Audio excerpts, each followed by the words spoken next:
Hi hello friends, welcome back to Media Talks. நான் உங்கள் மௌனிகா.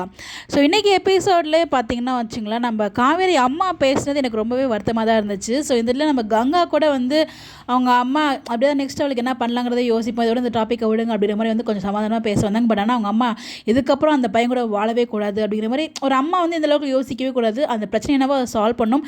அவர் பண்ணது தப்பு தான், தப்புன்னு நம்ம சொல்ல முடியாது. பட் இந்த இடத்துல அவர் மட்டும் அப்போ காசு கொடுக்காம இருந்தாங்கன்னா அவங்க எந்த வழியிலுமே போயிருந்தாலுமே இங்கே வந்து அவங்க வந்து கண்டிப்பாக அமௌண்ட் ஏர்ன் பண்ணியிருக்க முடியாது அந்த அமௌண்ட்டை. ஸோ அதில் காவேரி வந்து வீட்டுக்காக தான் வந்து இந்த முடிவு எடுத்திருக்காங்க அப்படின்றத யோசிக்காமல் காவேரி போட்டு அந்த திட்டுறாங்க. ஸோ அவங்க வந்து எப்பயுமே வந்து ஒரு நல்லது தான் பண்ணுவாங்க அப்படிங்கிறது அவங்களுக்கு தெரியும். இருந்தாலும் வந்து அவங்களால இந்த விஷயத்தை தாங்கிக்க முடியல. தாத்தா சொன்ன மாதிரி அவங்க பாயிண்ட் ஆஃப் வியூவில் யோசிக்கும்போது தவறு தான். பட் அதுக்காக வார்த்தைகள் ரொம்ப விட்டாங்கன்னா எது வேணாலும் 4 அடி அடித்தா கூட வாங்கிக்கலாம். பட் வார்த்தையை கொட்டிட்டு திருப்பி அது அல்லவே முடியாது. அது காலகாலத்துக்கு நம்ம மனசில் இருக்கும். அதுதான் வந்து நான் சொல்ல வரேன். பட் ரொம்ப வந்து வார்த்தைகள் விடுறாங்க, ரொம்ப ஹர்ட்டிங்காக இருக்குது அதை பார்க்கும்போது.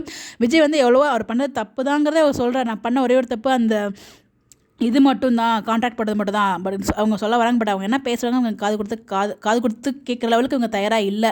ஸோ நம்ம குமரனுமே வந்து கங்காவை காவேரியை பார்க்க விட மாட்டாங்க. ஸோ அப்படி தான் அந்த ட்ராக் மூவ் பண்ணிட்டு இருக்காங்க இப்போதைக்கு. அதனால தான் அங்கே ஃபைட்டுமே வரும்னு நினைக்கிறேன் எனக்கு தெரிஞ்சு. இன்னொன்று வீடு காலி பண்ணுற மாதிரியுமே ஒரு ட்ராக் இருக்குது அப்கமிங்கில். ஸோ ஏதோ என்னோட பாயிண்ட் ஆஃப் வியூவில் பொறுத்த வரைக்கும் அவங்க அம்மாவாக வந்து இந்த வார்த்தையை அவங்க சொல்லக்கூடாது. ஸோ என்ன தான் பிரச்சனை இருந்தாலும் அவங்க தாலி கட்டிட்டாங்க. அதுக்கப்புறம் சேர்ந்து அதுக்கு முக்கியமான ரீசன் அங்கே வந்து அவங்க சித்தப்பாவும் பசு வந்து பேசினாங்க இல்லையா, எப்படி வாழ வச்சுருவாங்க சொல்லிட்டு. அது கூட அவங்க யோசிக்கலாம். பட் என்ன யோசிச்சாலும் இந்த இடத்துல வந்து காவேரி 2 பேரும் அவங்களே சேர்ந்தாலும் இவங்க வந்து பிரித்து வைக்கிற மாதிரி தான் வச்சுட்டு இருக்காங்க. ஸோ அந்த மாதிரி அவங்க பேசவும் செய்கிறாங்க. அது கொஞ்சம் என்னை பொறுத்த வரைக்கும் வருத்தமாக இருக்குது. அது எனக்கு தப்பாகவும் தோணுது. ஸோ உங்களுக்கு என்ன தோணுது சொல்லி மறக்காம கமெண்ட்டில் ஷேர் பண்ணுங்கள். இந்த மாதிரி எப்படி தெரிஞ்சுக்க முடியும் சேனலை ஃபாலோ பண்ணிக்கோங்க. Bye bye.